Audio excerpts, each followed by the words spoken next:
let me hand over to Ryan first of all. Thank you very much, Jørgen. Thank you very much for the introduction. Good morning, everyone, and where appropriate, good afternoon or good evening, whatever the case may be. My name is Ryan McGuire. I'm a research fellow at Queen's University Belfast Institute for Global Food Security, and I'm presenting today with my colleagues Keerthi and Jørgen, as Jørgen pointed out. So we would like to talk to you about a very unique project called Maxwell Scipol, which focuses on climate change within a European context, but is very much focused on the science policy interface. So just an outline of what we're going to talk to you about. So I will give you a quick introduction and some context around the background of Maxwell and the evolution of the project over the years, with some emphasis from a UK perspective. Then I'll hand you over to my colleague Keerthi, who will talk about agricultural emission trends and drivers and a wider European vision of Maxwell Scipol. And then we will hand over to our second colleague, Jørgen, who will talk about the science policy interface within Denmark and the roadmaps to underpin research directions. And finally, I will give a few points on the outputs of Maxwell Scipol and a very quick conclusion. So just a few introductory comments around climate change in European agriculture and where we are and what's been happening. So agriculture is a very exposed sector to climate-induced changes, and as we all know, primarily a production sector. Farming activities are, to a great extent, dependent on the natural environment, including weather systems, natural cycles, including pollination, and of course the availability of water and micro and macro nutrients in our soils. For Europe, achieving net zero will require action from all sectors, most notably perhaps agriculture, which is expected to account for 1/3 of total EU emissions by 2050. And this figure one just gives you a really high level description of where we have been and how we have been progressing over the past 30 years in terms of greenhouse gas emissions for European agriculture. So yes, some progress has been made, albeit very small, and there has been some cases where we have went into reversibility and increased our greenhouse gas emissions according to the previous year. So again, another high level figure just to give you an indication of where those greenhouse gases are coming from. It's a no-brainer that enteric fermentation is a real front runner in terms of concentration of greenhouse gases being emitted into the atmosphere, primarily through methane emissions. But of course, this is closely followed by practices such as soil management, manure management, and urea applications. So just quickly moving on then to the project of interest and Maxwell. So the European Joint Programming Initiative for Agriculture, Food Security and Climate Change, known as FACCE-JPI, initiated the knowledge hub FASA Maxer, which stands for Modeling Agriculture with Climate Change for Food Security. It initiated this 5-year project that started in 2012 and included 70 research institutions from 18 different European countries. Maxer had the overall aim of advancing science on the modeling of agriculture under climate change to improve food security, but it was very much focused on a transdisciplinary European collaboration incentive.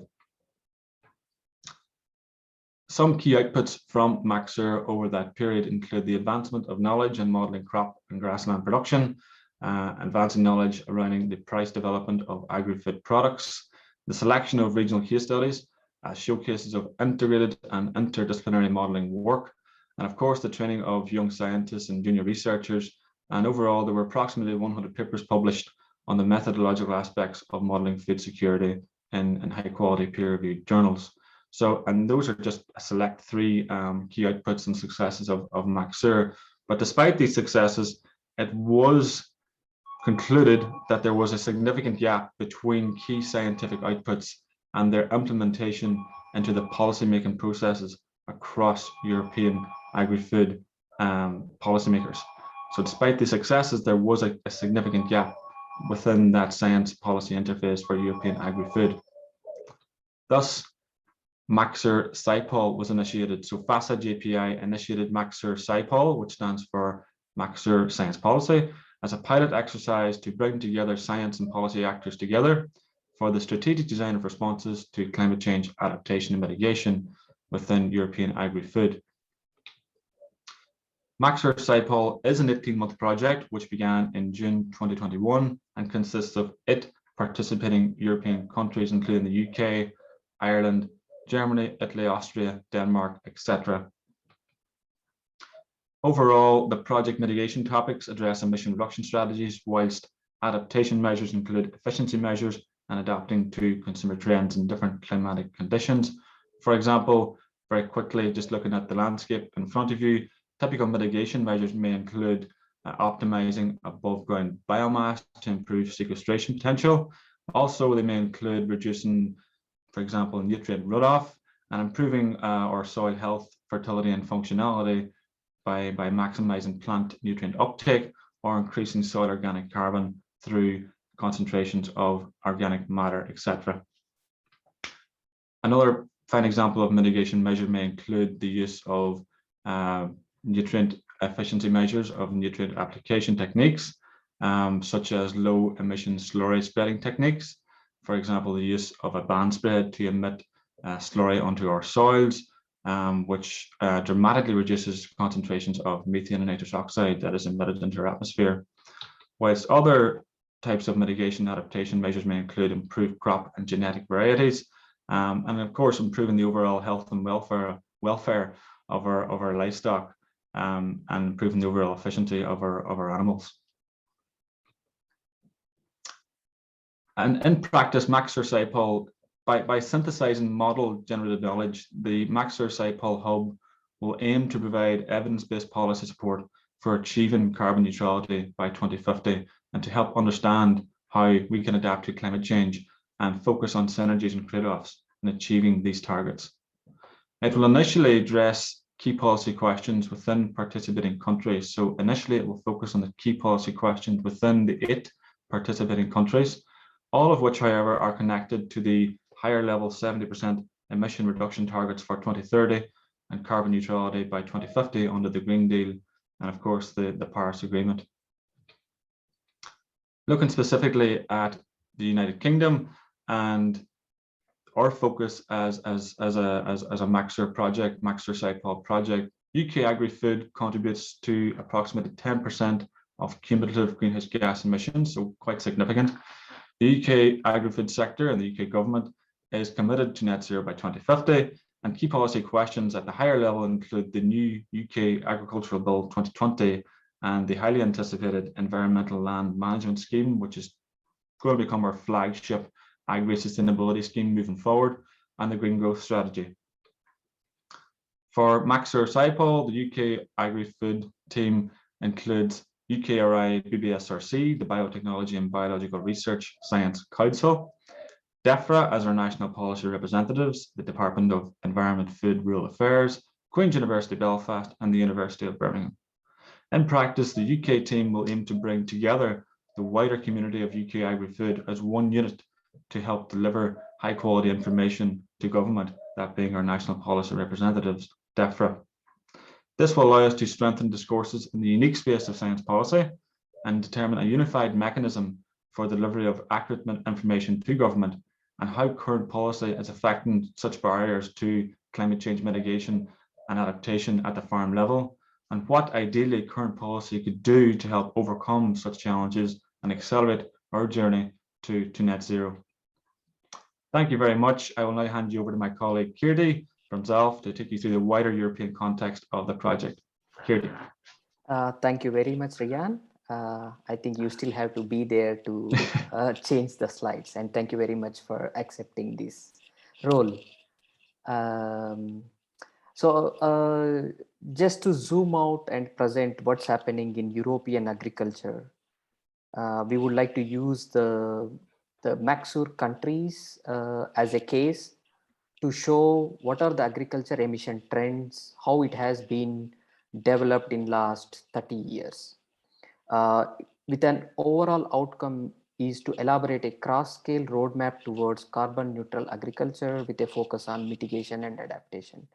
This, Ryan already mentioned that we will focus on country level key policy questions that provide some localized evidence to generate the overall roadmap towards carbon neutral agriculture. This way we will combine the local knowledge and the scientific evidence that we generate together with different stakeholders in a transdisciplinary co-design way, where we synthesize these results and develop this roadmap towards carbon neutral agriculture.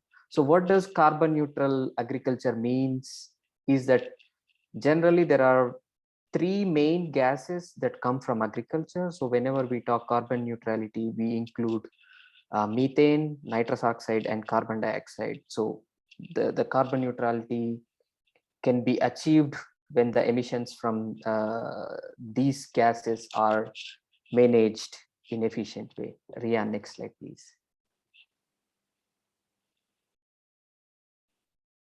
Okay, but just to show you where are the European countries stand out when they talk about carbon neutral agriculture or in general carbon neutrality. So the European Green Deal, particularly the Farm to Fork strategy and biodiversity strategy, together with Paris Agreement targets, provided specific targets to all of the countries to achieve carbon neutrality. So in general, all the European countries agreed to meet carbon neutrality by 2050. If you see the left side table that shows the Maxwell countries, we have 8 participating countries and 2 collaborating countries. So in total, we have 10 countries, and this is what we use in our next slides. So in those 10 countries, there are different legislations that made carbon neutrality as a law, whereas other countries like Ireland is still discussing when to achieve and how to achieve. It is same with Italy and Norway as well. Oh, not Norway, but Netherlands. Among these countries, Germany agreed, or at least announced, to reach climate neutrality by 2045, whereas Austria is more ambitious and they want to achieve it by 2040. On the right side figure, you will see what are the emissions, percentage of emissions they have to reduce to reach the carbon neutrality. So the first blue color graph, or at least the bar, shows that how much emissions have been reduced from 1990 to 2019. And the second bar shows how much they should have been achieved according to the climate neutrality targets. And the third, the last 2030 target, is how much they will have to reduce to reach the climate neutrality by 2050. So among all these countries, Hungary is an exception that was supposed to increase the emissions, but they managed to successfully reduce their overall emissions. So this particular image is about the overall emissions and not specific to agriculture emissions. Rian, if you go to next slide, I will introduce you to what are the agriculture emissions in last 30 years among these countries. So you can see France, Germany, and the United Kingdom, Italy are the major emitters related to agriculture. In general, the agriculture emissions have been reduced from 1990 to 2019, except Ireland. Ireland increased its emission about 10% from 1990 to 2019. Overall, the agriculture, if you combine these 10 countries' emissions, the total emissions from agriculture reduced about 17%, whereas in European, if you take Europe statistics, it's about 20%. A general observation is agriculture emissions are now below 1990 levels. However, it is interesting to see that since 2012, the emissions have been slightly slowed down, the emission reductions, and in some cases it is even increasing. Rian, please, next slide. If you look at the subcategories of agriculture, Rian already mentioned that enteric fermentation, mainly livestock, and agriculture soils, manure management are the major emission sources. As I already said that the agriculture emissions are reducing. So what are the main reasons why these emissions are reducing in these different sectors? These are mainly related to the cattle population. In some cases are efficient efficient agriculture technologies that include fertilizer quantities. Here you can see the enteric fermentation and agriculture soils are the major contributors in last 30 years. This is the total of all 10 countries emissions from enteric fermentation agriculture soils. Rian, next slide, please. If you look at another perspective, okay, there are emissions. What does it mean to the production that is coming from agriculture? So if you see per capita emissions from each country is reduced from 1990 to 2019. So the top blue or green color, I'm sorry, I'm not very good with the colors. I hope you can see the top bar, the first bar for all the countries is 1990 and the second bar is for 2019. You can see that the per capita emissions have been reduced in all the countries. However, it is still high in Ireland with still about 4 tons carbon dioxide emissions equivalent from agriculture, whereas it is still high in Denmark, Netherlands, and France. Next slide, please, Rian. If you look a little bit more details, what's happening in these countries. Of course, as you have already seen that the enteric fermentation is the major contributor. So one of the key gas that is coming from enteric fermentation is methane, which has more potential than carbon dioxide in affecting the climate change. As you can see on the right side graph, what are the gases that are coming from different subcategories, and on the left side graph, what are the agriculture subcategories in each country, which subcategory is dominating in those countries. So if you see Austria and Ireland has more enteric fermentation, and United Kingdom and Norway has more enteric fermentation coming from sheep, whereas in other countries it is enteric fermentation coming from cattle. Next slide, please. Yeah. Okay, these are different agriculture emissions, but what are the projections for next 30 years? Different countries have already proposed measures to reduce their emissions. With these measures, the emissions will reduce in several of the countries. France, Germany, UK will reduce more emissions compared to other countries like Ireland, Hungary, Norway, or Austria. And this shows that different countries are in different stages of different policies or different implementation measures. Ria, next slide, please. In the next stages, we are going to compare these different policies and measures that are proposed in those different countries to understand the trade-offs and synergies, to develop an emission reduction hierarchy matching with the local characteristics, to develop the overall roadmap to carbon neutral agriculture. So this is what we will carry out in the next stage. Our colleague Jørgen will give a detailed example of Denmark, how it will be organized in the next 18 months or 12 months. Thank you very much. Yeah, thank you, Keerthi. Next slide, please. So I'll give some examples, reflections on the science-policy interface in agriculture that we're operating with in Denmark.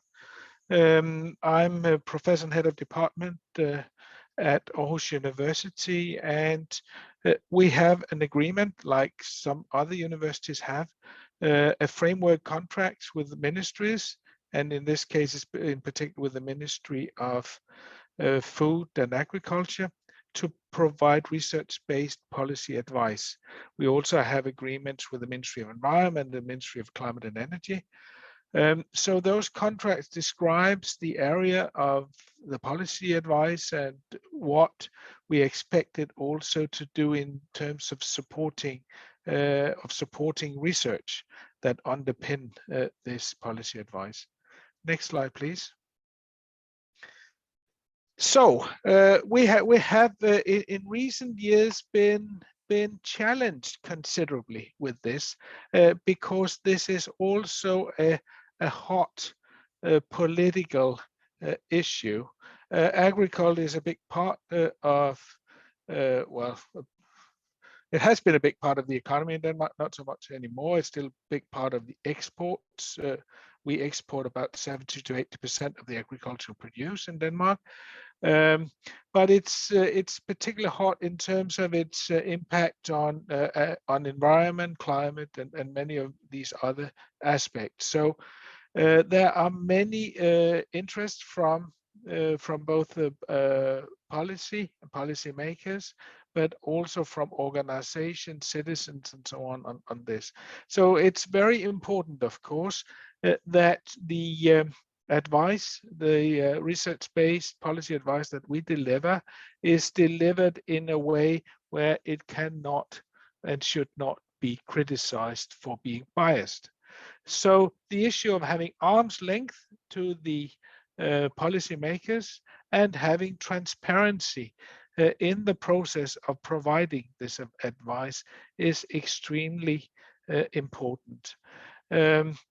And to do so, we have recently, and this was last year, we at Aarhus University, we became ISO 9001 certified for the quality assurance procedures that we've developed, and we're still developing and refining to ensure both this arm's length and the transparency of those processes, plus, of course, the quality of the advice that we deliver. So a thing like peer reviewing, peer commenting on the advice is part of what we do. But another important part is also when we have tasks, jobs, and so on to conduct, that we have also transparency and alignment on what is the content of what the advice is seeked upon. Next slide, please. Yeah, just to have a few examples of this. So what we contribute is, first of all, the research that underpin this, where we quantify those aspects of sustainability, because it's very much these days about what are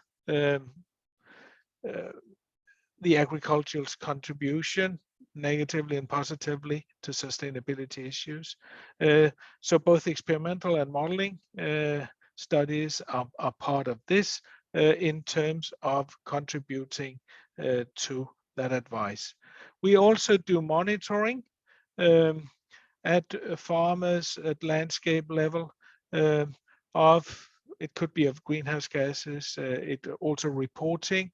As a part of this, we do the accounting as well of agricultural greenhouse gases. We do the monitoring of nutrient flows and so on that also affect, for instance, the aquatic environment. So this is also part of it. We look into what is effective in terms of mitigating some of these aspects here. It could be the greenhouse gases or the nutrient pollution. And then we also have and undertake consultations with policymakers. Much of it is in written form, in briefs and reports, but we also do this with seminars. Recently, we had a new policy coming up from Parliament. It took about a year to form this policy, and in that process we had almost 70 seminars with the members of the committee in the Parliament, because they wanted to understand the complexity of this. And I'm not sure that they got wiser, but they got a lot of seminars anyway. Next slide, please. Yeah, just to illustrate that this actually works. So one thing that we've been working on for a few decades now is reducing the nitrogen pollution from agriculture. This was realized in the late 1980s that we had a severe problem on this. And there's been numerous policies and action plans and so on happening ever since. We are not there yet where the quality aspect of the Water Framework Directive is met, but we are moving there, and we are moving there even in such a way that the agricultural outputs still remain the same. So it's about designing and implementing more efficient agricultural production systems, and of course also meeting the regulations and incentives that again underpin this. And this is where the policy advice comes in. Next slide, please. Yeah, so greenhouse gases, this is what's ahead of us now. And honestly, they are much more difficult because there's so many of them. There's so many sources of those greenhouse gases. And so far, I think that all Keerthi illustrated, the reductions have not taken us very far yet. And we are asked to provide this carbon neutrality by 2050 and substantial reductions by 2030. These are the emissions from Denmark of the various sources from Danish agriculture. Those emissions here from agriculture actually constitute currently 35% of the total greenhouse gas emissions in Denmark. So they're really important also from a national perspective when it comes to carbon neutrality. I've estimated here what you could potentially have of reductions plus also offsetting with enhanced soil carbon. I don't have the time to go into the details of which technologies and so on we're thinking of. Many of those are not still available or even invented, but we foresee that it would be possible to do so. Next slide, please. But it's not, of course, sufficient. We have technologies.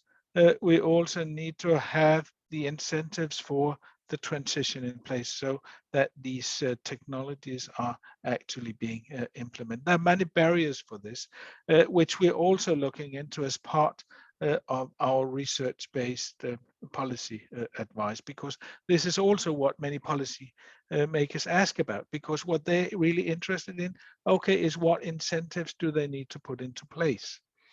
A thing like farm level accounting is also part of this, and we are undertaking currently substantial new activities to assist that farm level accounting system that is currently being implemented. It will be a basis for future public regulation in Denmark, and maybe also for product labeling. And there's certainly a need to speed up the transition process, both when it comes to regulatory actions, but also how do farmers actually, in a much better way and perhaps jointly with partnerships, implement such actions. This also applies to the innovation and research that needs to underpin this. Next slide, please. Yeah, and then taking us to the research, because there's really a substantial need for enhancing the research efforts in this, because this is intrinsically difficult. And it's not just about the climate, it's also about the environmental issues that we're dealing with. It's about biodiversity, it's about land use for many other functions.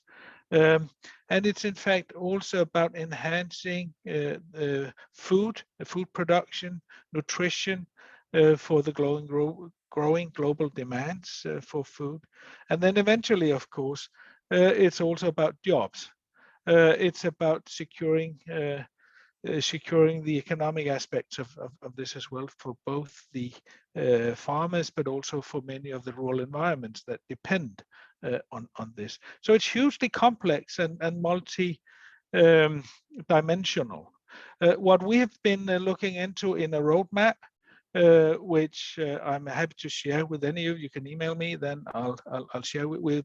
We've drafted a white paper on this where we outline what we think is needed, also in terms of innovations and what needs to underpin this within land use, within plant-based foods, animal-based foods, and biotech-based food production, but also looking into the governance that needs to also support this. This is a huge effort that is needed, and there's certainly also a need to align such roadmaps and thoughts among European countries and even globally. Yeah, thank you.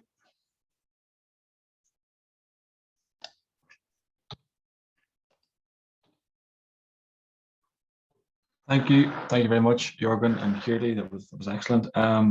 So just switching the focus back into the core of the project. Finally, so looking at the project outputs, or the projected project outputs for Maxwell Scipol, right at the center is the policy briefs that each participating country hopes to create or initiate for the purpose of delivering accurate scientific information to our national policy representatives. These policy briefs will be unique in that they will enable partners to reveal that information is currently delivered to end users or farmers, identifying the barriers and progress in relation to climate change. Furthermore, modelling assessments for the project and policy frameworks will be discussed in participatory multi-stakeholder workshops, which Jørgen was referencing there earlier. Hence, the Maxwell Scipol's unique two-way knowledge exchange hub for European agri-food. So it's science informing policy, but it's also policy informing what is happening within the science field. Overall, Maxer is a transdisciplinary co-design process with deep engagement of stakeholders. So it actually goes beyond the scientists, the national policy representatives, which of course are the main focus, but we do reach out and engage with our farmers, with our industry members too, to get that wider information and synthesize that knowledge to an accurate policy brief. Overall, Maxer aims to establish a procedure of science-based response to policy questions that prove operational in exemplary cases related to mitigation and adaptation of climate change within European agri-food, to scrutinize their impact, their synergies, and overall their potential trade-offs. That ends the presentation, and just before I finish, I would like to say on behalf of all project partners within Maxwell Scipol, a big thank you to the Association of Applied Biologists, yourself, Jørgen, and of course Christine. And if you have any questions, we'd be happy to give them a go. So thank you. Thanks very much, Ryan. Thanks, Jørgen and Keerthi. That's really interesting stuff. So it wasn't clear to me. Let me just ask kind of a background question. What's the time scale for the project? It wasn't clear to me. It seems it's just started, but when will it run till? What's the time scale? Yeah, the project started in, I mean, the Maxur phase 1 and phase 2 started 10 years ago. Oh, wow. So that phase 1 and phase 2 was over. And now we are running Maxur Science Policy Forum pilot for as 18 months. So this just started in June, and we would like to test how these different policy related questions can be answered with the scientific evidence in close collaboration between the national policy representatives of each country coming from different ministries and the researchers from all these countries. Okay, so let me start with a question for you, Keerthi, and this is something that occurred to me when you were talking, and you showed that graph of that emission trend and drivers graph. So Gary Bradbury also picked up on that, and it looked pretty flat. The line looked pretty flat from what you said. So is that the realistic expectation that we're going to actually manage to do anything with climate change if the line is that flat, or is that well, can you comment more about that? So I already read the question, so thank you very much for this interesting question. So this data is coming from the European Environmental Agency database. They used one specific model based on the existing measures and policies proposed by different countries. So these estimations are, so each policy in different countries has different emission reduction potential. For example, if you take enteric fermentation as an example, which has major contributing factor in the methane, different countries' production systems are different. So that's why France, UK, and Germany are managed to reduce the emissions more than say Austria or Hungary or Norway, for example. So these are based on the existing measures, which might change drastically in the next 2 years. And this might also change based on the availability of technologies. I was going to say, so can you kind of give a personal perspective whether you think those existing predictions will be sufficient to get to net zero or the targets that we want to make? I mean, these current measures are definitely not enough. But as Jørgen mentioned, different countries are working on different technologies that are not available yet. But once they are available, they might change drastically. And even some of the emissions cannot be reduced. They have to offset somewhere, particularly when it comes to agriculture sector. Okay, so let's move on to another question from Gary. Also, so for Jørgen this time. So it says thanks for the presentation and the proposal. So he queries the proposal to reduce enteric fermentation by 30% in just 9 years. Do you think that will be possible, and will it require radical changes, or just a simple reduction in the number of cattle?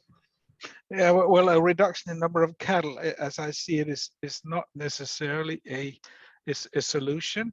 I mean, we will probably see reductions in cattle, but that will likely be because the productivity of cattle goes up. Because what we are foreseeing is that we should maintain or maybe potentially even increase production because of the growing demand, right? So we're not looking into measures that won't be able to meet the demand for the food, including for the dairy. Yeah, we think it's doable. It's feed additives that we need to look at. We already have a marketable product, the Bovaer, the 3-NOP as an additive, which reduces 20-30% methane from cattle. It's documented. There are some indications that in some cases it may reduce feed intake. So there are also issues that needs to be looked into. We are looking at the research center where I work at Aarhus University. We're looking into other feed additives as well. Some of them seem to be even more efficient, but we also, of course, need to make sure that they're safe to use so that they don't have sort of negative side effects, which is a really big concern with these additives. I'm sure that with additional research, and I think that's increasing as this issue is growing in importance, there will be new additives, other technologies, and so on moving in. What we're challenged with a bit here on estimating the potential for reduction is that some of those technologies like feed additives are not allowed in organic farming. So what we are estimating here would be a 40% reduction for the conventional one and virtually nothing for organic. Okay, thanks. So, okay, so we did have a hand up, it's gone now. So let me come back. So maybe ask you, Ryan, with a first question from an anonymous attendee. They asked about the basis of the data. So the agricultural emission levels, are they assessed by independent bodies or are these government figures? In the context of the UK, those emission outputs that I was presenting earlier are done through the Climate Change Committee, which is an independent body, but is extremely good and really helps inform government, inform DEF in particular. But it may not be the same for all countries across the entire project. But I know we usually turn to the EAA database, Keerthi. Can I add here? Yes. So within the European Union, those emissions are reported to the European Commission, who also oversees this. But eventually, the peer review of all of those emissions including the agricultural ones, are conducted under the climate convention, the UN climate convention. So there will be peer review panels regularly inventorying the national emission inventories. Okay, so we have a question from Alexander Ullman, and they ask, would a drive for reduction in emissions see a reduction in the variety of crops that are available to the consumer? Could that be a possible mode of reducing emissions? If anyone wants to take that.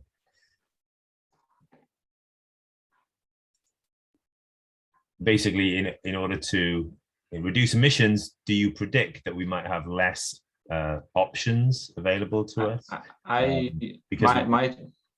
Yeah. Going to go ahead, Jørgen. Let you take that one. Well, yes and no, because I mean, there's clearly a need to develop. I think there's a need to develop more plant-based foods, not just to reduce emissions, actually, because I think we can drastically reduce emissions from our livestock production system using various sorts of technologies. The main issue we have is that we need to reduce the global land area used for our agricultural production, and that requires a less land sort of intensive or less land use per food that is being produced, and this is where the livestock production has a big problem, because a kilogram of meat or whatever needs a much larger land surface for the production. But I think what we will be seeing is massive technology change going into both producing, for instance, the feed for our livestock, and we'll see biorefining of various sorts of stuff doing that, where we could have a greater productivity also of meat and milk and so on per land area. But we would also see various types of biotech produced foods, some of which is actually making a better use of some of the side streams within our biomass flow chains that is currently not very much used for food production, but will be so in the future. This would overall, so to speak, also reduce the waste that we have. So I see many different technologies moving in. What I think we also need to consider is that we see those greenhouse gas and what we continue here with the climate as also part of a circular bioeconomy, because it's also part of circularity and making the best possible use of biomass. Okay, thanks, Jørgen. So we're about up to time, but let me ask Ryan maybe a final question. So when you looked at the graphs there, it was clear that Ireland itself was a bit of an outlier, and obviously you're in Ireland, although in the UK, but on the island of Ireland at very least. So Ireland, I guess, is a special case because of the amount of sheep or cattle that they have. But are there measures ongoing within Ireland to try and change their outputs and bring them in line with the other countries involved in the project? Yeah, there are. It is extremely high representation of the national greenhouse gas emissions in Ireland. In fact, I think the lead representative of the Irish government committed to that now popular target of reducing methane emissions by 2030. But Gary, of course, Keerthi is our main representative from Teagasc on the project. There are numerous projects in Teagasc and in DAFM, the Irish Department of Agriculture and Marine, that aim to improve agri-sustainability. But in terms of a parent framework or a parent policy that is really pushing that forward, my understanding, although I'm not directly involved in it, as you say, in the Republic of Ireland, is no, or at least it's not cemented into specific law. But Keerthi, perhaps through discussions with Gary, you may have heard something else, but that's my current understanding of it. Yes, you are right. The policies are under development in Ireland, where they are discussing how to make sure that they are in line, they will come in line with the targets. So these are under discussion. Yeah. And hopefully in the next 1-2 years, Ireland will be able to come up with a strategy. Yeah. But strategy doesn't mean that the reductions will happen automatically. So Yeah. it might take a bit more time than other countries. Yeah, but they do have quite a few reports being published. Maybe have been published in the past few months on their roadmap to net zero, and they really are excellent. Some fantastic science. Jagis is a real front runner, and they work a lot with the UK and with SRUC, who I think is presenting quite soon, Jørgen, on your series to Bobry. So there's a lot of cross collaboration there, but they've done some really good science, and there's some really excellent reports coming through about what metrics and strategy they need to take on board to get to net zero. So they're definitely making lots of progress, that's for sure. Cool. Well, excellent. That's an excellent throw forward to next Monday. Yeah, so the final one in the series. So Bob Bruce will be talking on a very similar topic, but with much more of a UK perspective, I think. So, okay, so let me thank you all for your contributions today. Thank everyone for listening. So as you can see in the chat, we've got contributors from all around the world. So it's great to see that this is getting some good outreach indeed. And I will put this video online over the next day or so. So this will be on the AAB website. And obviously it'll be placed on YouTube, so so you can use it for whatever you like. So let's draw it to a close today. So thank you very much, everyone. Thank you, Jørgen. And thanks very much for attending. And we'll see you on Friday, hopefully, for the next edition of this. So, absolutely. Thank you, Jørgen. Thank you very much. Perfect. Thank you. Cheers. Thank you all. Thank you guys.